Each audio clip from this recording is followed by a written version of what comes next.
खतियान में एक कॉलम होता है, कॉलम नंबर 2, जिसमें रैयत का विवरण और उसका पता रहता है। दोस्तों, ये कॉलम इतना महत्वपूर्ण है क्योंकि इसी से तय होती है कि ये जमीन किस तरफ जाने वाला है, यानी कि इस जमीन का हिस्सा किस तरह से होने वाला है।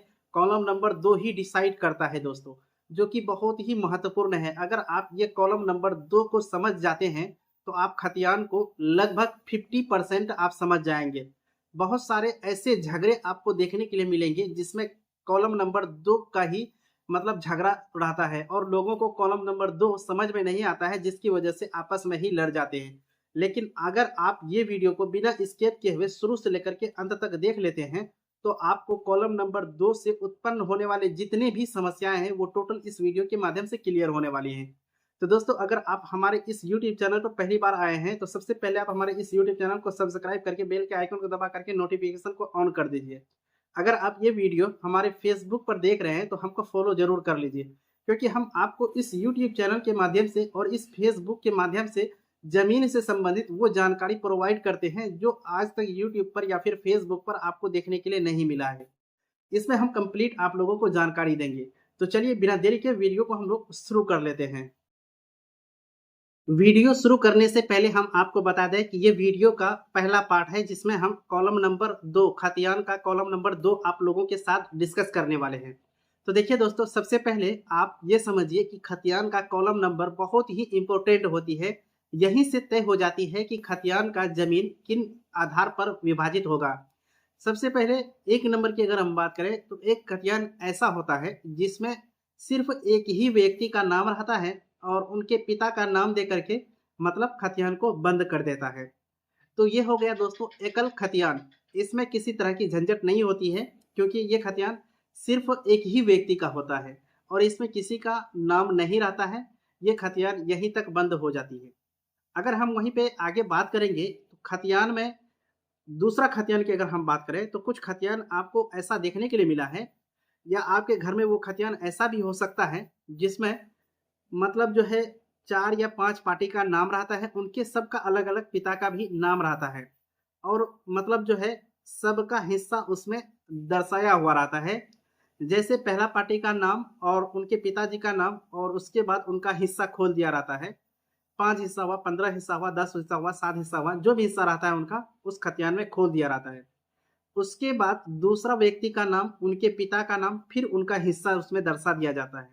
वहीं पे अगर हम तीसरा नंबर की बात करें तो तीसरा में भी वही आता है, उस व्यक्ति का नाम, उसके बाद जो है उसके पिता का नाम, फिर उनका जो हिस्सा है उसका हिस्सा भी डिक्लेयर कर देता है। अंत में कर देता है मतलब जो है खतियान को वहीं पे खत्म कर देता है और बहुत सारा खेसरा रहता है और उसके बाद रकबा वगैरह रहता है। फिर आगे चल करके एक अभियुक्ति वाला कॉलम आता है जहाँ पे दखल कब्जा। तो आज के इस वीडियो में हम दखल कब्जा के बारे में कुछ चर्चा नहीं करेंगे, क्योंकि इससे पहले हम कैफियत वाली कॉलम जो होती है जिसमें दखल कब्जा के बारे में बात किए थे, जिसमें खतियान में उसका नाम नहीं है लेकिन दखल कब्जा में उसका नाम था, तो उस विषय पे आपको हम जानकारी दिए थे। दो प्रकार का खतियान जो हम अभी आपको बताए आप बिल्कुल समझ गए होंगे, लेकिन अब तीसरा प्रकार का खतियान ऐसा खतियान होता है जिसमें मतलब जो है आपको ऐसा देखने के लिए मिलेगा, एक व्यक्ति का नाम, दूसरा व्यक्ति का नाम, तीसरा व्यक्ति का नाम, उसके बाद वो तीनों का पिता का नाम और उसमें भी हिस्सा क्लियर कर दिया रहता है और उसके बाद फिर अगला व्यक्ति का नाम, उनके पिता का नाम, फिर जाकर के उनका हिस्सा वहां पे क्लियर कर दिया हुआ रहता है। तो इस तरह से भी खतियान आपको देखने के लिए मिलता है। तो इस तरह का खतियान में अगर हिस्सा खोला हुआ है तो आपको दिक्कत नहीं है, क्योंकि ये बहुत मतलब जो है क्लियर मामला है। लेकिन जब हम आगे बढ़ते हैं और फिर एक अलग प्रकार का खतियान हमको देखने के लिए मिलता है जिसमें दिया हुआ रहता है, मतलब एक व्यक्ति का नाम दिया, उसके बाद दूसरा व्यक्ति का नाम दिया, उसके बाद तीसरा व्यक्ति का नाम दिया, फिर ये तीनों का पिता जो है उनका नाम दे दिया। वहीं पे जब आगे बढ़ा तो फिर दूसरा का नाम दिया, फिर तीसरा का नाम दिया, फिर उनके पिता का नाम दे दिया, फिर वो दोनों को बंद करके फिर आगे बढ़ता है फिर खतियान में।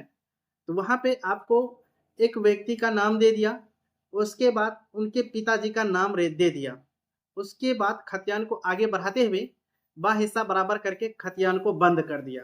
तो अब ये मामला देखिए कितना गहरा मामला है जो कि बहुत सारे लोगों को इसकी जानकारी नहीं रहने की वजह से लोग आपस में समझ में नहीं आता है क्या करें, और इस खतियान को लेकर के लोग बहुत ज़्यादा मतलब तनाव में आ जाते हैं और कई बार झगड़ा भी हो जाती है।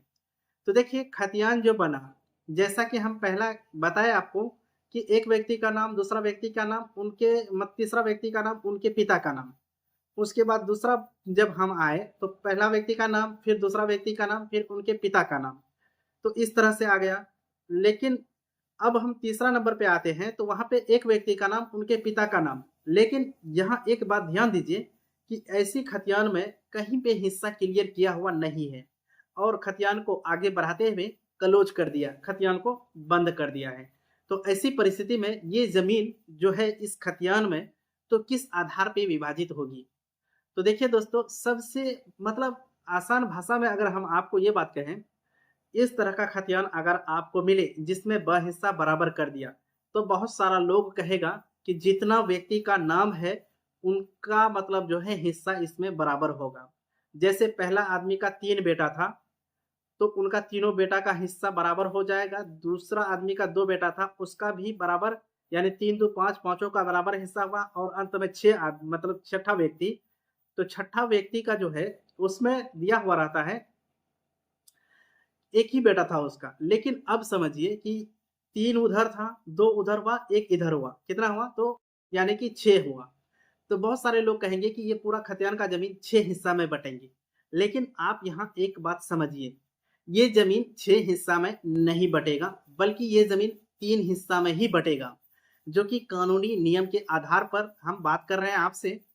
6 आधार मतलब 6 पार्ट में ये जमीन कभी नहीं जाएगी। ये जमीन जो जाएगी तो ये जमीन सिर्फ 3 ही आधार पर मतलब 3 ही भाग में विभाजित होगा। तो ये 3 मतलब आधार क्या है? तो पहला मतलब जो है आधार हम लेते हैं, पहला व्यक्ति, उसके बाद दूसरा व्यक्ति, उसके बाद तीसरा व्यक्ति। ये 3 आदमी जो था ये एक पिता का था, यानी कि जमीन की बंटवारा अब यहाँ पे उनके पिता के आधार पर होगा। यानी कि यहाँ पे 3 पिता आया और 6 औलाद आया, तो जमीन जो बंटवारा होगी तो ऐसी परिस्थिति में मतलब उनके पिता के आधार पर जमीन का बंटवारा किया जाएगा। तो यहाँ तक आपको ये क्लियर समझ में आ गया होगा कि इस तरह से मामला रहता है।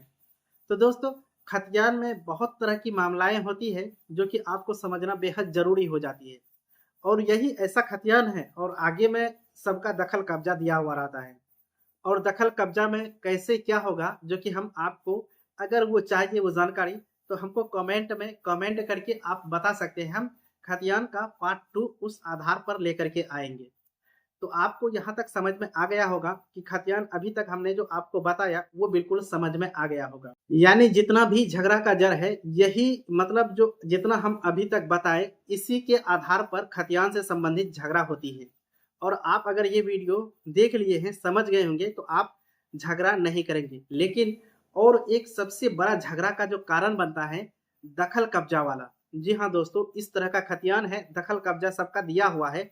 अभी युक्ति वाला कॉलम, जिसको हम लोग कैफियत वाला कॉलम भी बोल सकते हैं, तो उसमें जो रहता है उसको लेकर के दुविधा रहती है, जो कि बहुत ही इम्पोर्टेंट है। और आपको यहाँ पे एक बात क्लियर कर दें कि अभियुक्ति यानी कि कैफियत वाली कॉलम जो है, दखल कब्जा वाला, तो वो हम अगला वीडियो में आपको बता देंगे। अगर आप मतलब हमको कमेंट करके अगर कहेंगे तो हम आपको लिए वो बना देंगे। उसके बाद वही अभियुक्ति वाला कॉलम में भी रहता है सिकमी खाता। जी हाँ, आप सही नाम सुन रहे हैं।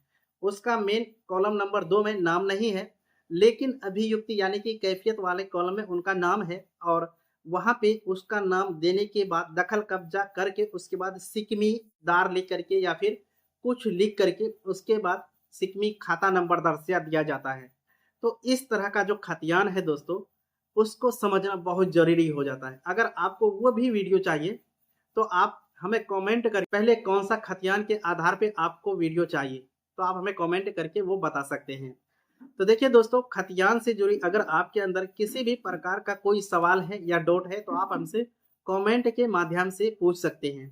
बहुत सारे विद्वान लोग ऐसे बैठे हुए हैं जो पूरा वीडियो को नहीं देखते हैं, हम क्या बता रहे हैं वो नहीं समझ पाते हैं, जिसकी वजह से वो मतलब अनाप शनाप कमेंट करते रहते हैं। उससे हमको फर्क नहीं पड़ने वाला है दोस्तों। जिसको जो कमेंट करना है करे, लेकिन हम जो ज्ञान दे रहे हैं उसको, उसमें अगर किसी को शक है तो आप हमसे कांटेक्ट कर सकते हैं। आप कमेंट में अपना नंबर दीजिए, हम आपसे कांटेक्ट कर लेंगे। तो देखिए ये थी आज की महत्वपूर्ण जानकारी। अगर आपको ये वीडियो अच्छा लग आप इस वीडियो का लिंक जो है अपने मतलब रिश्तेदार में शेयर करिए ज़्यादा से ज़्यादा। तो चलिए आज का वीडियो हम यहीं पर समाप्त करेंगे। मिलते हैं एक नया वीडियो में एक नई जानकारी के साथ। तब तक के लिए जय हिंद।